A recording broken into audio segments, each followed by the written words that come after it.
The Becoming Flame podcast broadcasts pure, unfiltered power exchange that stokes the flame of your being. Because it's time to remember. It's time to return. It's time to become flame. This episode of Becoming Flame is brought to you by PhenXX. PhenXX is a ritual luxury house devoted to erotic feminine embodiment. We create alchemical intimacy oils and functional fragrances infused with spagyric botanicals designed to soften the nervous system, open the body, and awaken life force vitality. Our formulations are crafted as tools of self-initiation. They are not cosmetic. They are not decorative. They are designed to be felt. They are designed to shift. Each oil facilitates a cellular shift into relaxation and receptivity, activating and opening up an archetypal femininity that your body knows and is yearning to step into. These oils allow the body to open safely into sensual intelligence, magnetism, and creative power. They open the libido and open creative sexual energy. When the body is safe, it softens. When it softens, it receives. When it receives, it creates. And when it creates, the entire world shifts. We believe that women who sit deeply in their bodies, in their erotic intelligence and sovereignty, become powerful creators of their lives and the environments around them. Our products are initiations into that coherence. Luxury and experienced, devotional in use, transformational in effect. Get yours now at PhenXX.com. That's PhenXX.com.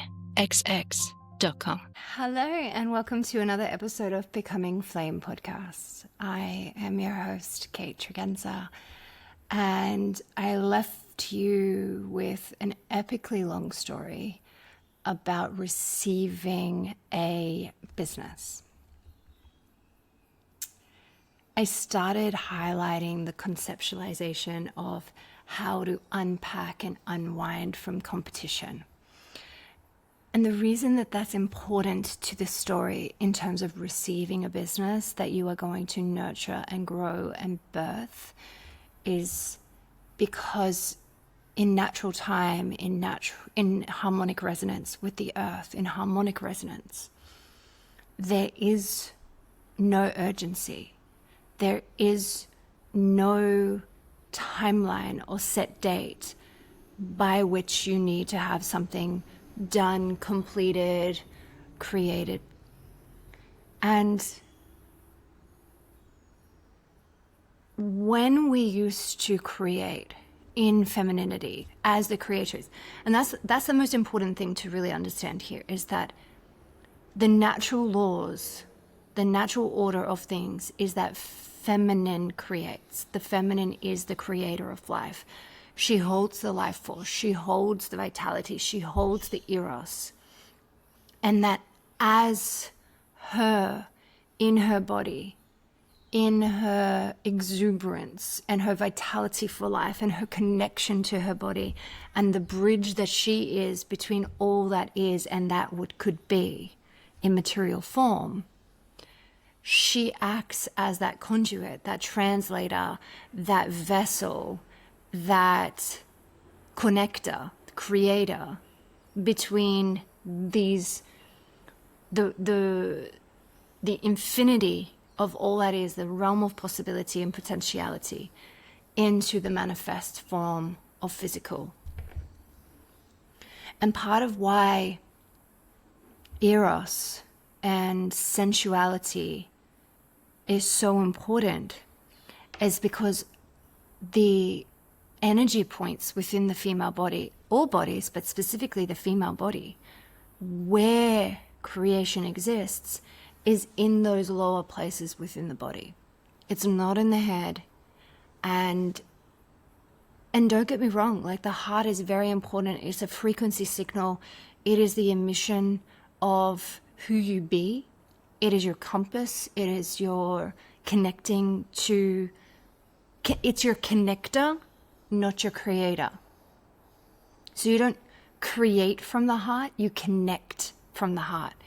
And so your connection in heart to others, to the togetherness, to the community, to the earth, to all, to this realm of potentiality and infinity is so vital and so important. But you don't create from there. And if you don't know what I'm talking about, just have a think about people who you know. They tend to be more spiritual people, or maybe more religious people who are really connected into the heart. They're very charitable. They're very beautiful, open-hearted people. They're warm, they're mothering, they're nurturing. They're all of those things, which is so important for the postpartum period of your creation. So you create something and you need to nurture it. You need to grow it. You need to expand it. You take a seed, you plant that, and you nurture that into a seedling, into a sapling, until it's a full-blown grown tree. And that nurturing and that heart energy is what we identify as mother energy, as nurturer, as love. And that is so important, and we're not discounting that in this conversation. But you don't create from your heart. You emit, you nurture, you connect. Where you create from is the base of your body, the basin, the womb, the pelvis, the root, the sacral. And that is where your eros is. That is where your sensuality is, your sexuality. That is the zone of you which you might receive something via your heart, but if it stays in your heart and you don't bring it down into your body, into your creation center, then you will be a well-wishing person, wishing for the world to be different. And part of the reason why we have the world that we have is that the majority of, if not all, women, for many centuries, millennia, have been told to operate as low as their heart center. So their role was to nurture and to love, to be kind and to be gentle and to be forgiving and compassionate and see the world through these mother eyes. The feminine is not a singular and narrow aspect of reality, of femininity. True feminine embodiment requires a precision of feeling all, and the precision of taking all the emotional existence into a singular body form and alchemizing that and moving that in the way that you require. Okay, so I'm talking in generalities and people will get lost in that. So let's talk about, what do I mean?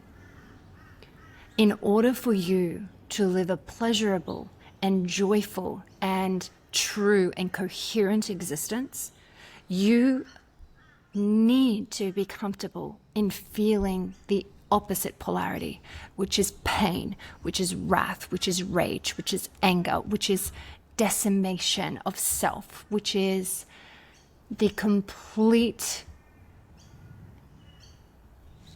pain threshold.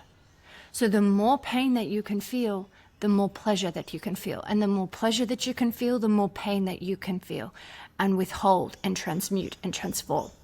And so this exists on a polarity, as does the feminine. But if you are raised and brainwashed to believe that these emotions cannot be felt, seen, known, or heard of in a woman, and the kind of woman that has rage is a shameful woman, is a temptress, or is hysterical, A woman who feels emotion that is not just love and light is hysterical. And how many women did we both burn, incarcerate, institutionalize for her ability to feel all that exists on this planet? Because a woman in her body feels the pain of what's happening. And it doesn't need to be local or geographically local or local to her community. Injustice is injustice, and a woman's body is wired to feel it. Why? Because she's the creator.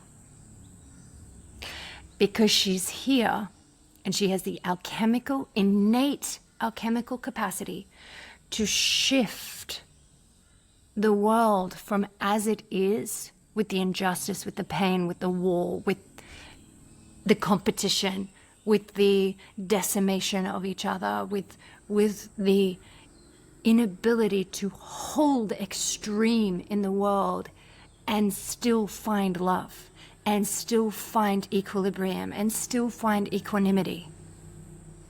All this can exist, and she can still be her. And as women lost this skill, this art, this craft, this alchemy, over very precise programs of obliterating this skill, so that a system of control and a system of corruption and a system of power, artificial power, could be installed upon that, the sustained campaign required that women don't feel the wrath, the eros, the injustice, all of these extremely potent and deep centers of catalytic change.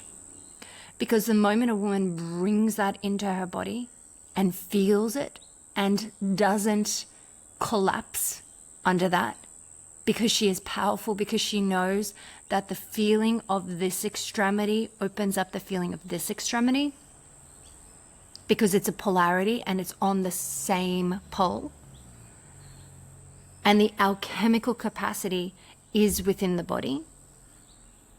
It is innate, but it is forgotten. It can be remembered. And when she receives that extra training again, and when she comes back into her knowing, when she comes back into her fullness of her power and her knowing of who she is, that has been 100% the propaganda campaign to forget that, then she can transmute, she can transform, she can create by destroying that and creating on top of it. And so if you only ever come to the heart center where you can only have compassion and the focus is on joy, the focus is on living a peaceful life, then you are doing it primarily in a performative way, or in a way that requires you to make mental concessions that the joy that you get to experience is at the expense of others, or it's at the expense of including all. And so that is actually outside of the feminine. That is actually outside of the matriarchal system of equality and fairness that is built in honeycomb hexagonal coherence and or circular spherical inclusion models. So when you as yourself, and this is not about white privilege or privilege of any kind, and yet it is, when you, what privilege actually means is that I have bought into the patriarchal system of abuse and normalized that, or accepted that, or believed that I wasn't capable of making a significant change to the way that the world works. That I only have two hands and one mouth. What could I do? The other part that has distorted this a lot over even the recent times I'm talking about, just modern, when women have come online and they've said, yeah, I know that it is going to be women who change this world. It is going to be the fact that I get into my body, into my divine feminine, into the self that I be. And from there, I open to a creation of different manifestation for this world. And then you have people like, I'm deciding whether to name. You have people you have men who have been propagating for women how they need to be in their divine feminine, while simultaneously abusing women, manipulating women, impregnating women, creating cults, creating distortion, creating performative divine femininity in a way that continues to serve male patriarchy, where divine femininity remains at this heart and above, where it is about loving, softness, kindness, ever forgiveness, ever compassion, that you don't call out your abuser, that you don't call out abuse, you don't name it, you don't shame it, you don't call for injustice, and you don't call for change. There's this distortion around how the divine feminine has been continued to be. It's like we got to this point where we can't ignore it. Women are waking up. They want to come into their divine feminine. Let's make sure that their definition of the divine feminine, of the sacred feminine, of the, holistic femininity, of tantric feminine, of whatever word and sect you want to go into, means that she's all about love and light, that she's all about forgiveness, she's about compassion, she's about mother love and Mary, and let's just continue to tell her that sensuality and sexuality will still be Mary Magdalene, and the Mary Magdalene of the church, not the truth. So women are waking up. They're trying to find that connection point, thinking that these gurus, these experts, these people that just are really good at marketing could teach them. And what has that done? It has set an entire generation of women into the reinforcement that somebody else can teach me about my divinity. And not only just somebody else, but a man can teach me about being a feminine creator. He has no capacity to ever feel anywhere near what you can feel. And the fear of the feminine and the power she holds. The least powerful woman is far more powerful than any man. The most powerful man can never be as powerful as her, because she sources from all. Her innate biology connects her to the source of creation. And her biology is wired to create. So why do we have an extractive? Why do we have an overculture? And why has it been so targeted towards women? Why have all of these other minority groups in the world received their power and received their due, normalized equality or normalized fairness or normalized the recalibration of how systems and societies are run, cultures are looking at, race, sexuality, gender, all before they look at the power and the capacity to equalize the world for women. Because your race doesn't create your power. It never has. It was always a distraction. The melanoma, the melanin in your skin, the pigment of your skin doesn't change your biological capacity to create, to be in power, or to equalize the world, to restructure the world, to shift the axis of this earth. So yeah, sure, let's focus on that then. You guys want some rights there? Fine. There will always be a new minority created, lifted up, and equalized under a patriarchal control system before anyone gives women rights to exist, to create, and to have feminine embodied power.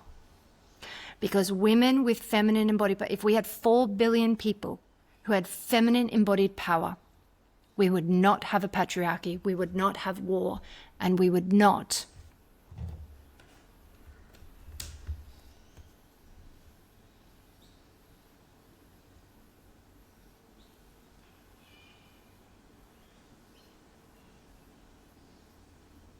if we had 4 billion women who knew how to create from their body, who knew how to hold the emotional polarity of all that exists on this planet and rise up to their personal assignment to transmute and alchemize that specific part of this world,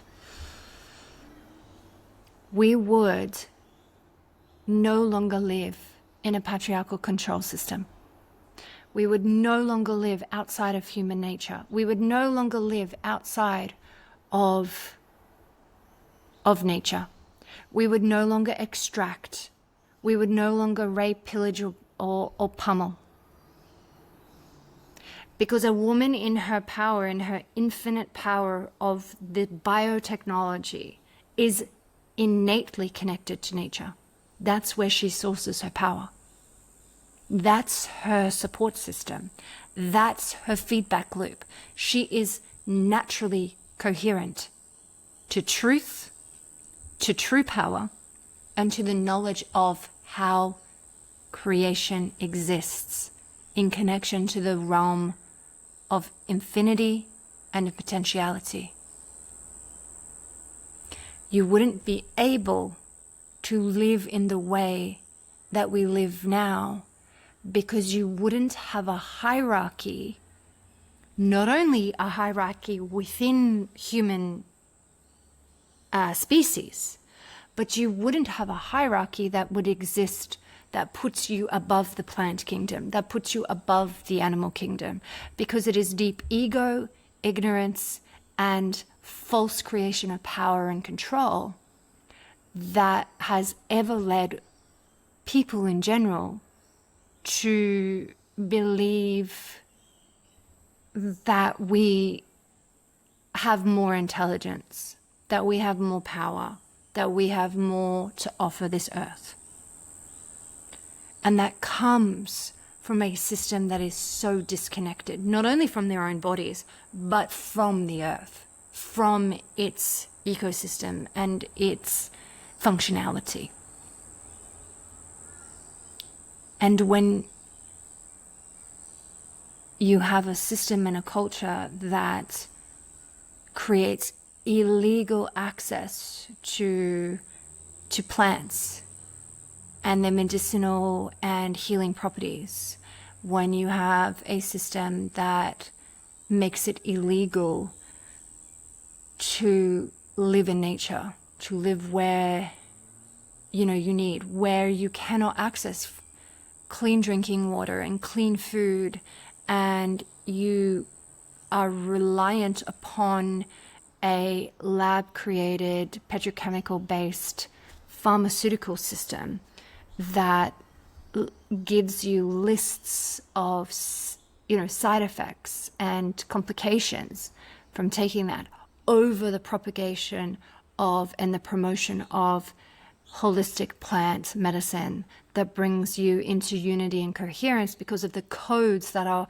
within those plants and within those botanicals, then it is all designed to ensure that a woman remains out. But women remain outside of their embodied state. And so this is all the background to, I'm hearing all the time, how to build a feminine business in 5 steps. Well, is the first step to unwind yourself and disentangle yourself from a system built on competition, built on hierarchy, built on one, therefore not the other, built on we can't all win here. Because when there's a system that suggests that one is the winner and one is the loser, and that the loser just didn't have what it took in order to create that, how are you going to build a 5-step business that is in line with true embodied feminine power while still upholding, promoting, and benefiting from a system of extraction, a system of competition, and a system where there are winners and losers? Where the role of creator is being outsourced to an artificial machine that nobody yet truly understands what is or what will come from it. Where the innate intelligence of humanity is not sourced from within the biotechnology system, where the innate source of your own intelligence, of your own coordinates, of the thread that you are in the tapestry of all that is here on this earth, is now meaningless. And we've come to pray at the feet of this God that can give you reams and reams and reams of text, of ideas, of collated and coalesced information of that which already exists and that which has already been produced, and nothing of it is original, and nothing of it is of the frequency match to you, but that it was done fast. And so there are 2 things to consider in that way. Either you are doing nothing in terms of creating work, like the way that you wake up in the morning is to push a mouse across a screen, to type some buttons, to be in service to a employer or a company that has none of your specific creativity, none of your specific signature, and you're not needed as a human and as a creator, as an intelligence, as a coordinate that you are adding to this company. You are replaceable, and you are not seen, known, felt, or appreciated. And therefore, the artificial capacity to implement that into your work is no different. It's faster, it's easier, it's cheaper, because the codes that you are here to share with the world aren't being shared in this job anyway. And therefore your humanity and your humanness isn't being felt, isn't being received, isn't being asked for, and therefore an artificial substitute is identical. And if you're being triggered by that, if you're being really like ruffled by that, good. Because you're not here to push a mouse across a screen and tap some little buttons. You're not here to put numbers in a spreadsheet or make 20% extra sales on things that people don't need. And you're going to say, they do need what we do. Fine, but it's not your company. And if you're replaceable by another person or by AI, you're not living the truth of the creation you are here to share. You're not in your body sharing the wisdom that you have lived, that you have come here to experience, share, and put back into the earth. Are you truly, hand on heart, taking one of the biggest problems that we have on this earth, feeling the fullness of it, bringing that into your body, alchemizing it, and then creating a new solution, a shift, a change, an ultimate change of reality that will ultimately serve, it doesn't matter how many people, but it will serve the planet, it will serve the animal kingdom, it will serve the plant kingdom, it will serve, and your life will have meant something. Are you living in a passionate, desirous, sensuous state? Because if you are, AI cannot take your job. And nobody else can either. You are irreplaceable and you are completely and utterly who you are here to be. And then the second step of this is, if you are being in that sensuous, desirous,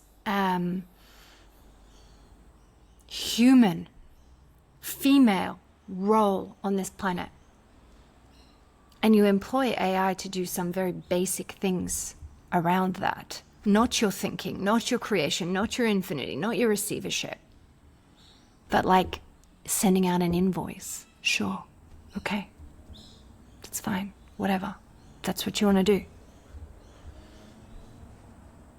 But what is the world that you're then accepting?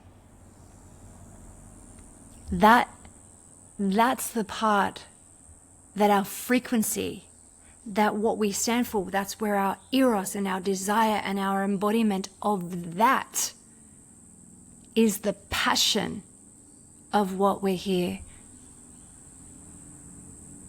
A couple of weeks ago, when we ended 2025, and we were coming, and 2025 was the year of the snake, and we're coming in now to the fire horse year. The week of that transition,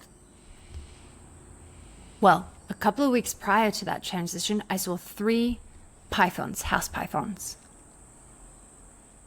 And then the week of the transition from snake to horse, I saw 3 red belly black snakes. Not like in the distance, as in within a meter of me. And what's amazing about a red belly black snake, and what's amazing about Aboriginal medicine or Australis medicine, it is so distinct from everything else that exists in the world. So a red belly black snake, it is a venomous snake, but it's a very timid snake. So it's also very common. So if you do ever have a problem, or if you're attacking it and then it attacks you back, and you are bitten, there's always an anti-venom. As long as you get to the hospital in time, you'll be fine. So, I mean, nobody wants to be bitten by a snake, but they're timid and they're majestic, and they, like all snakes and animals, understand who you are. And nobody needs to attack someone that's not attacking them. That's a patriarchal belief. Oh, this is different to me. I don't know about this. I'm ignorant about this. Let me attack. That doesn't exist. It's a human-made thing. If you have peace in your heart, and you mean no harm, and you move through the animal kingdom, whether that animal is dangerous, because all animals are dangerous. They all have the capacity to fight for themselves in the same way that all humans are dangerous. They all have the capacity to fight and survive, but only in a triggered survival state, only in a place where they are triggered to do that. You don't walk into the shops and see another human and then go, oh my God, like, I've got to be on guard. No, you're not a threat. They're not a threat. You do your shopping. And the same way, saw 3 red belly blacks. And it was the most beautiful medicine that I could have received at the end of that year. And it's tying into what I'm talking about here, which is the black of the snake represents the journeying into the underworld, the capacity to be deep within those shadows, deep within that side of you that journeys, that deepens, that creates opportunity to feel, to know, to journey, to discover. It represents the underworld, it represents the darkness, it represents the shadow. And then the red represents the passion and the eros and the sensuality. It's being a snake, right, as well. So it's connected to sensuality, into energy, into life force, into creation, into all of this. And the red belly black snake is the ability, or the message, or the medicine is, the totem is, merge your passion, or make sure your passion and your eros and your gift and your medicine to the world is informed by and never fueled by running from your shadow. Instead, it's about being your shadow, wearing your shadow and your underworld, and you're journeying into that shadow. Wear that on your like. That is what people see, that you are someone who is walking side by side with your shadows. They're not hidden in a cupboard anywhere. You're walking alongside. It's a very similar medicine to what you can find in North American belief systems around walk down the street with your wolves.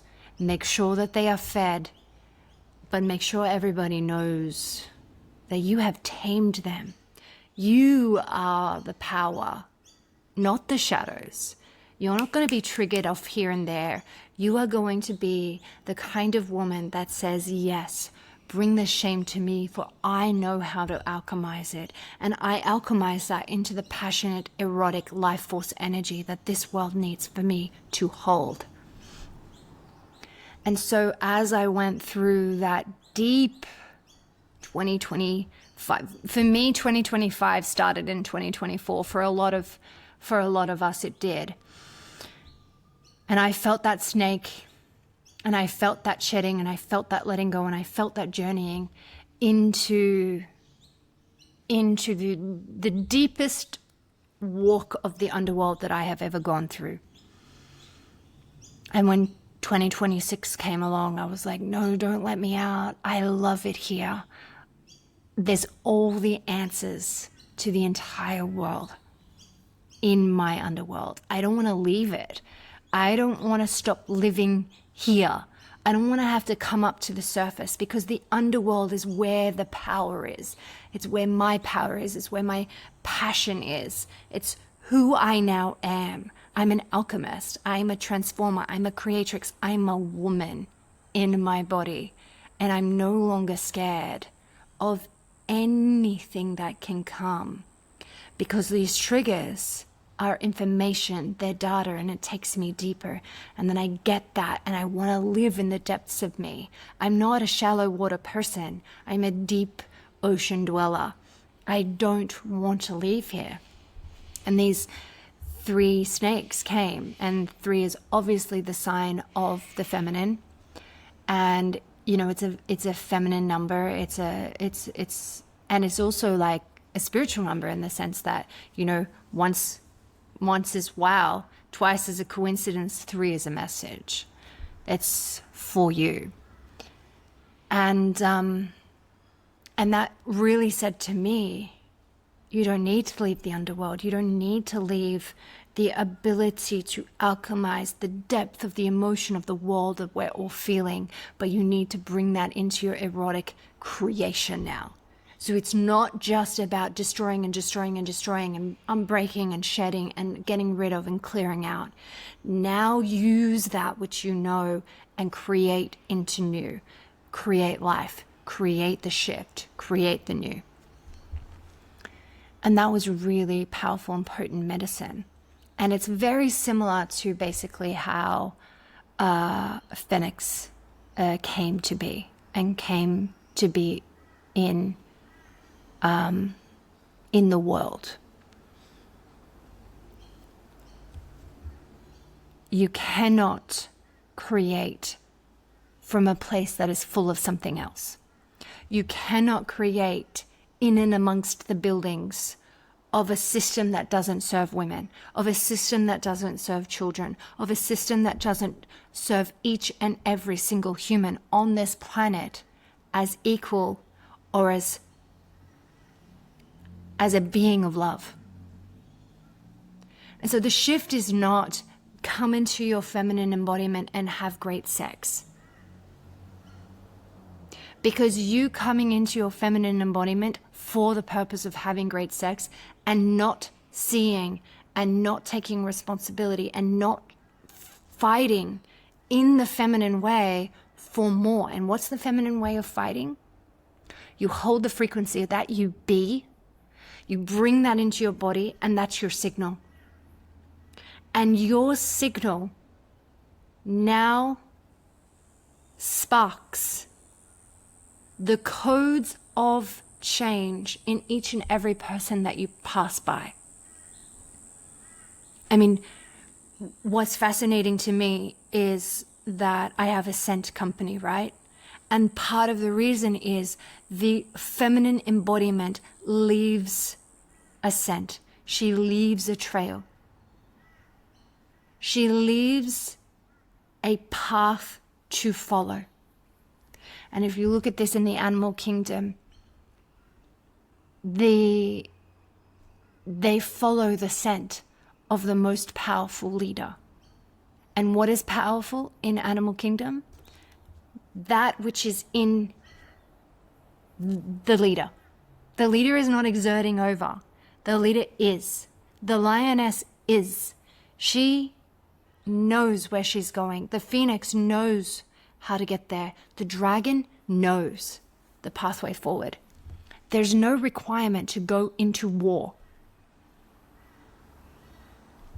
To lead is to embody so deeply and strongly in self that nobody ever can bring you out of that axis within yourself. That is strong, that is undeniably true, it is coherent, and it is harmonic. And in togetherness. A woman acting alone is not yet fully embodied, because women are coherent in community, in togetherness. The old adage, it takes a village to raise a child, it's not because she doesn't have the energy sources, is that that child is so much better off with the codes of love, creation, and connection from a village where all people around say, this child is ours and we will love her or him. And this mother is ours and we will shelter her and support her and lift her and nourish her and hold her and birth with her and raise with her these children or this child. And so a solitary woman can only be solitary in the moment that she leaves the falseness and the artificial. And then the signal of the feminine coherence that she carries within her bees to a honeypot. When she is the queen bee, when she is holding the signal of mother, of creator, of feminine embodied knowing, that is when the tribe assembles around her. That is when the connection points into togetherness, the way in which the constellations merge together, the honeycomb slitting in to make each one of those individual hexagons stronger and more coherent and more congruent, linking in the way in which they build something that is bigger, and all beings are taken care of. So when we talk about shifting to a matriarchal world or shifting to a feminine embodiment and the world in which that then births, it is not a world that some have and some have not. It is not a world where if you have this color skin or these resources or this way of thinking or being, you are included and otherwise excluded. That's patriarchy, and matriarchy is not patriarchy inverted.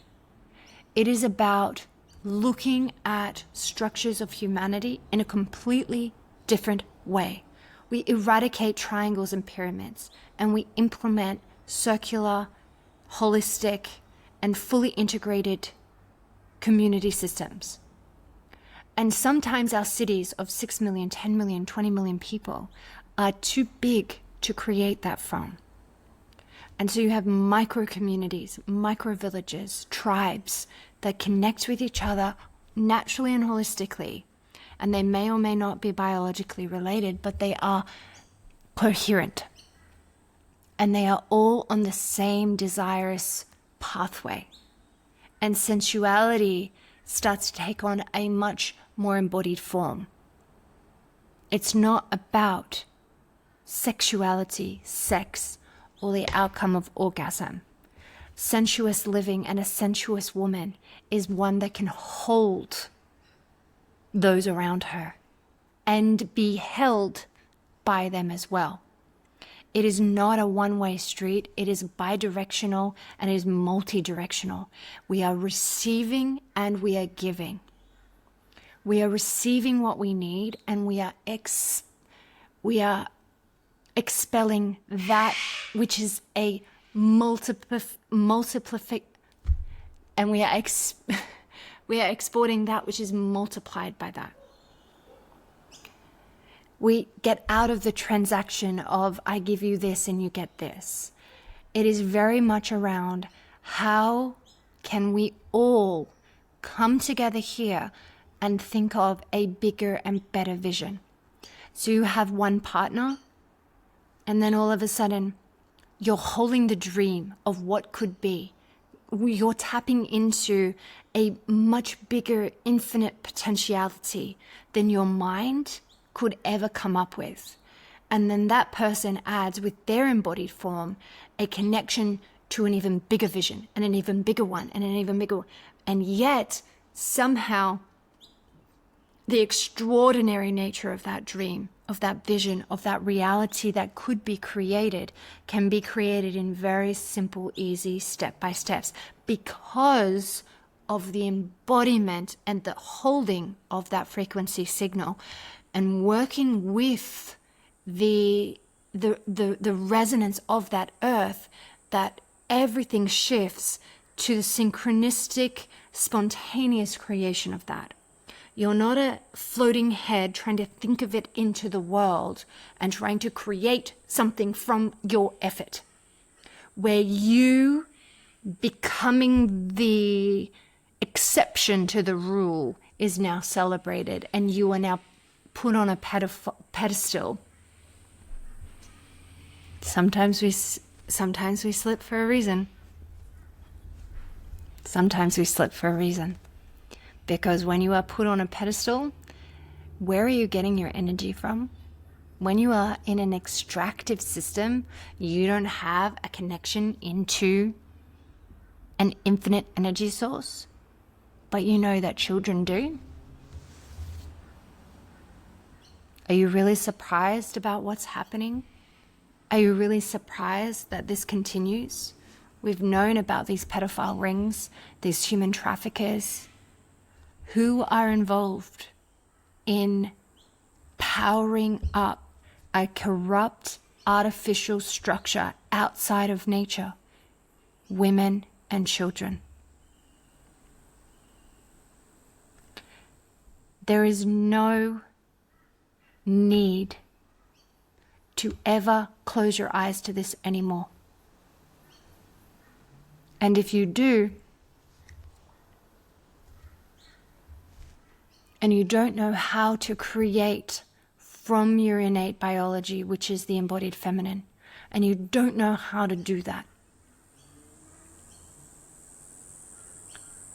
the simple act of asking out loud, going to trees, going to nature, just sitting with yourself in the mirror, is the entire blueprint requirement. You will get the answers. But going to him, going to him, going to him, going to him and saying, I need this, I need this, I need this, I need this. You are outside. You're not functioning in yourself anymore. And anywhere that women believe that they need someone else to get them into their connection to self and to the infinite possibilities of their own feminine embodiment, is keeping them outside of it. One doesn't equal a pathway back home. You not knowing how to do this, and you not knowing the first step or all of the steps, you not knowing I've never orgasmed, I've never been loved, I don't love myself, I don't love how I look, I don't feel good in my body. The attempt to shortcut that and to insert answers from somebody else's biology, from somebody else's blueprint, from somebody else's guru status will get you further away from yourself than ever it would get you closer. And so if you don't know how to do this and you don't know what I'm talking about, but there's something stirring within you because you're not even listening to my words, you're feeling what I'm saying, and you can feel it within you, that's already the first step. That's already the opening. That's already the invitation. And that is the wisdom and intelligence of your body. Your body will give you the signals. Yes, here. Follow here. Follow here. Follow here. So you need stillness. You need silence. And you need a willingness to listen and to respond. When and only when your body speaks. Not your mind, not your doubt, not your fear, and definitely not some dude claiming to be your guru.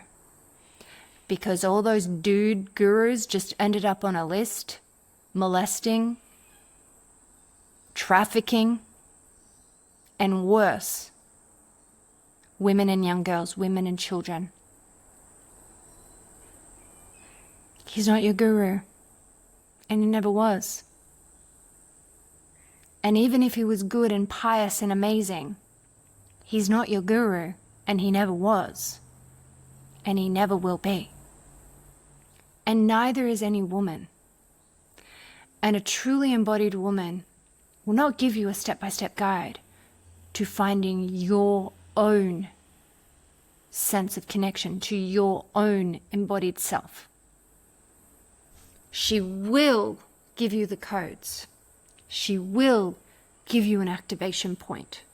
She will hold a signal strong enough for you to feel it and for you to be able to find that activation point within you.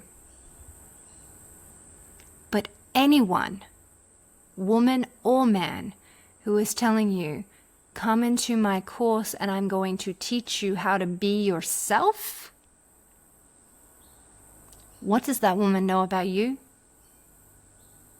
Even if you get one-on-ones, you've been the expert in you for as long as you've known yourself. And which version of you do you want to learn about? Because you've been many versions of you. And you still are. And so which reality point do you want to assimilate into? The version of you that needs someone else to tell you who you are? Or the reality of you, the identity of you that already knows, that's already activated and fully aligned, fully in this body, fully creating that which she is here to create?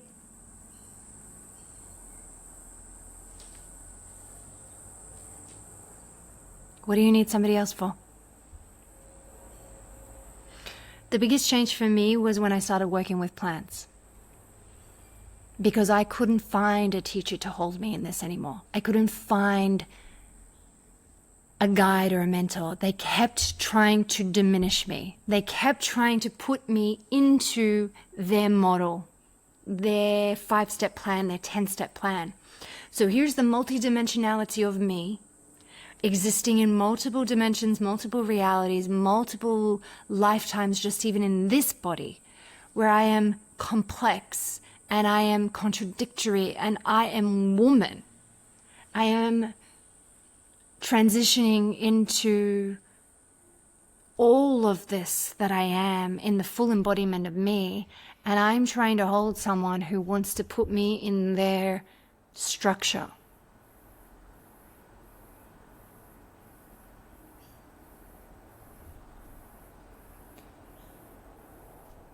When I started working with the plant codes and the intelligence of plants, they don't want me to change. They don't want me to be less than. They don't want me to be diminished, diluted, or categorized. What they did say was, here are some codes that we can activate within you. Here is that which is dormant within you that you haven't been able to access through human and or any of your experiences so far. This is how you integrate it. You have raw sexuality, of your raw sensuality, of your raw rage and passion and desire and all of these things, but it's not refined, it's not held, it's not contained, it's not usable. You're raw. You're triggered, you're in your chaos. We need women who have raw femininity and know how to use it, know what that chi is. And it's no longer about defining yourself as a woman who is capable and with capacity. We're beyond that. We're no longer in the world of trying to convince the patriarchy and the systems of that world that women have power. We're not fighting for equal pay anymore. We're not fighting for a seat at the table. We don't want that table. That table leads us to having a place in a world that is so unfeminine, that is so constrictive, that you can never create there, that you can never be your fullness there. And so the plants now believe that there are enough women on this planet who have done enough to activate the raw, crude, unrefined elements of femininity, and they are coming online to help us refine it, to unlock the codes of sensuality, of femininity, and of opportunistic creation for all, from a place that is far more refined and far more divine than our heads, than even just our bodies can create. But our bodies need to be receivership vessels. We needed to do the work in the womb, in the body, in the receiving, in the femininity, in the holding, in the sensuality, in the sexuality, and in the creation of us, that they could activate those codes with refinement and precision. It's the precision now that women need. So there are lots of women that are still on their embodiment journey and they're still right at the start, and that's fine. But who I'm talking to is these women who have been doing this work for 10, 20 years and still going, why are the results not here? And the information I received from working with the plant botanicals that we work with, and the reason why they asked me to go into sensual feminine embodiment is because it's not about creating in that old world anymore. And you will not succeed there if you are a woman like this. It's about saying, great, I'm so deeply in my body. I know I am the creatrix. I know that I have all of this to offer. This is not ego anymore. This is deep knowing. Intuitive guidance is in me. It's all I listen to. My head, my heart, my pussy, we're all connected. But there's something about my physical manifestation or the ability for me to maintain this coherence day in and day out when I'm bombarded by all that's outside of me. And the codes that are contained within our oils and our spagyrics, that for me was the more transformative thing than I've ever had with working with somebody. Because working with somebody, you're picking up on their stuff, and they might need to be an activator for you. They might need to activate the opportunity, but they don't hold you all the way through. Because now you're getting too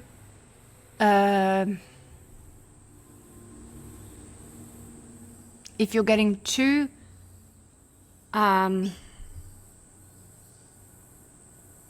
influenced by their energetic structure, you come out of yours. And so what I found was, because I am a person who believes in togetherness and believes in the cross-pollination of our codes and our gifts and our talents, and the ability for us to download or activate that which in us, which is active in another, it was to open my field in some ways to be able to work one-on-one with someone, or even in a group setting with someone. And so I needed to dip in and out. Okay, I'll work with you for this, and I will activate the codes which are active in you. I can feel that because my body intelligence is alive and open and online. But I can't go too deep into you because your shadow self is not my shadow self, and your activated self is not my activated self. All I needed was the activation of the code that I know I need to activate. But where is the container to hold me as I do it? And I couldn't find that in a person, but I found it in plants. I found it in the plant kingdom, in the botanicals, and in the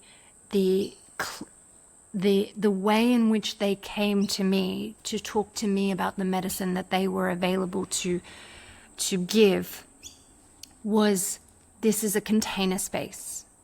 We have this intelligence, and we can hold you in it, and we can activate that within you quickly or with time.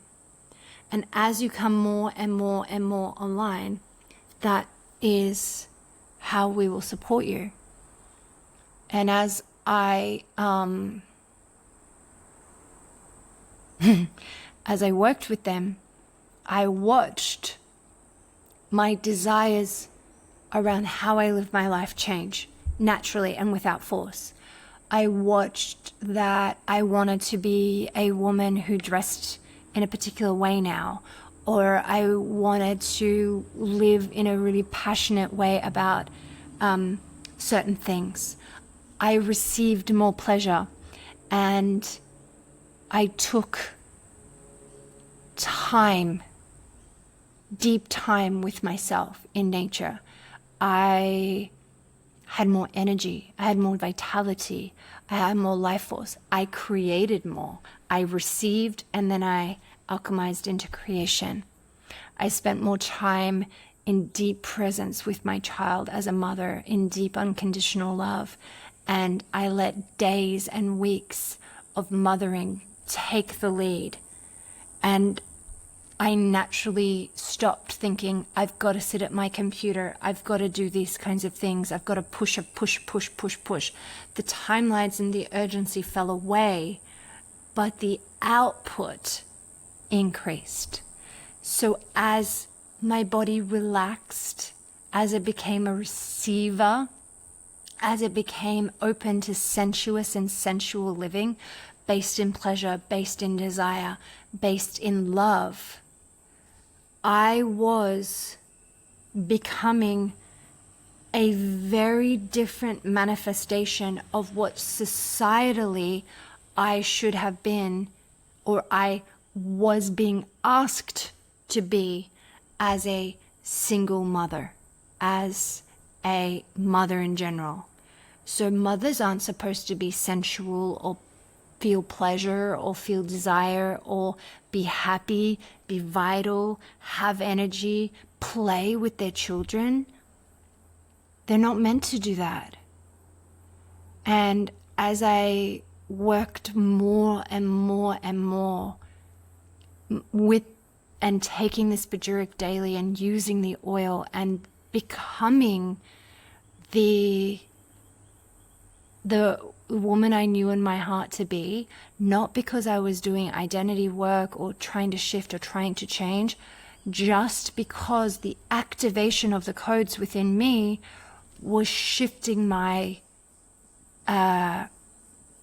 embodied, refined femininity. And so my feminine was no longer a raging storm or a loving Mary. It was all of it in wholeness, in containment. And I think we have a lot of belief that in order to be feminine, you need to have this very strong masculine container. And the thing is that all women who have grown up in patriarchy and in capitalism do have a strong masculine container. You know how to get up to go to work. You know how to find a house to live in. You know how to drive a car. You know how to hunt by going to the supermarket or growing food or whatever it is that you do to nourish your body. So there's a very big difference between knowing how to do these things in the world and doing them in a way that doesn't... Going to work can be done in a feminine way, it can be done in a masculine way. How are you getting up? Are you getting up with urgency, with stress, with we've got to go, let's get out? It's this stress and this magnitude of stress and the propagation of stress in your life. Or are you taking slow mornings, reveling in yourself? And slow, by the way, doesn't need to mean hours of time.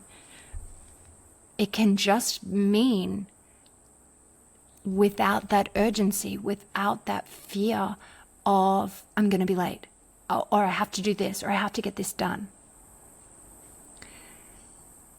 It can mean waking up rested, rejuvenated, feeling great for the day. It can wake up feeling your body, gentle, slow movements, just to activate, just to bring you online. It can be waking up and cuddling, kissing, feeling yourself. It can mean all of this pleasurous, sensuous micro movements of change that bring you online in a different way. It can mean massaging your body. It can mean not putting toxic chemicals and endocrine disruptors on your skin, hair, nails, and feet. It can mean adoring yourself and adorning yourself as a result. It can mean this natural shift into changing how you dress and how you feel and how you put yourself together. Not for anyone, but because you feel that this is the expression of you that wants to be seen, known, and heard. It can mean shifting your center of gravity from here to down into your pelvis, into your womb. It can mean just throughout the day, 1, 2, 3 minutes, you're connecting into your womb space. It can mean that you might open up and activate your sexuality, but your sexuality might not mean sex or orgasm or something like that, but it also might. And it can mean that as a woman who is supposed to be beyond her prime in the patriarchal, masculine, and misogynistic version of womanhood, that you are reclaiming your erotic life force, vital energy, and creating the life, the love, the body, the connection, the business, the book, the painting, the art, whatever it is, from a place of embodiment within you. And as you naturally become more and more embodied, you are overflowing, and the creation of something into the world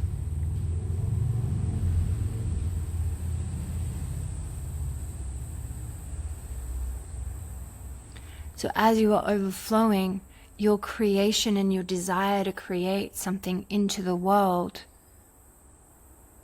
naturally arises, naturally is created. It's not a push any longer.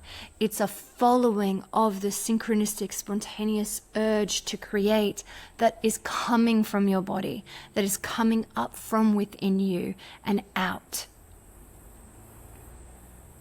And even that hand gesture that I did, it might be different for you. It might be coming down and out. And so when I found that different aspects of my femininity want to be expressed differently, sometimes it is through that heart space or through the voice. This podcast is an expression of my feminine embodiment. And as I continue to come and overcome the trauma and the PTSD that I've been through, and I use the codes of sensuality and sexuality within my femininity and embody that and bring that into my body, the more that my voice opens, the more that I want to speak. And as my womb powers up, so too does my voice. So too does my expression into the world. And so this for me is a natural expression point. However, when I created PhenXX and the business and the oils came to me, and I can talk to that in a different episode, just tune into that. I go deep into how that all happened and the way I received it. That was a downward motion. That was a birthing motion. So coming deep into the receiving that through my body down and birthing it out of me. And so we have, and then there are some times when I'm in feminine flow and it's more like there's nothing coming into the body necessarily. It's me moving into the flow of that which is outside and external, the synchronicities and the resources and the help and all of this that comes through as if I'm flowing down water. And that's the other thing about femininity and the embodiment of feminine. You will start very deeply connecting with water in a different way, working with that water and the energy of water in a way that maybe you cannot if you're outside of your body, or if you're in a patriarchal or capitalist or misogynistic viewpoint of yourself.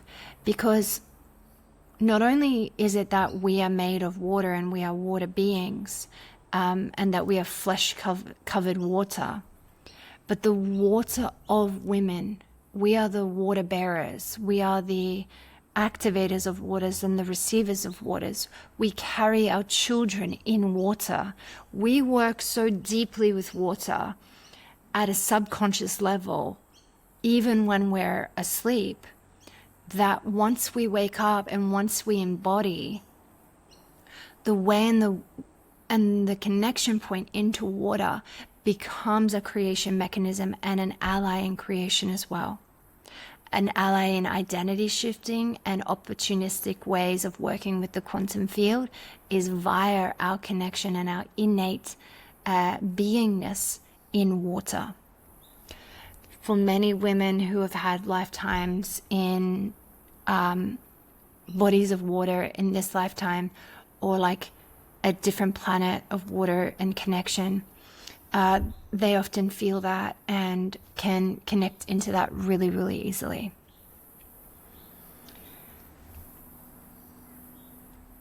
There were certain points that I wanted to make in this podcast.